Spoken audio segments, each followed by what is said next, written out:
Stop scrolling for just 1 second. God has a very specific message for you today. You have been carrying a weight that was never meant for you to bear alone. The anxiety about your future, the pain from your past.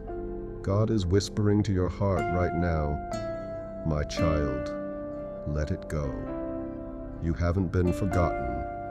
You have been prepared. He is already working on the doors you thought were closed forever. Believe that your season of waiting is about to turn into a season of harvest. The breakthrough you have been praying for is closer than you think. Type Amen if you receive this divine word today, and share this with someone who needs this comfort right now.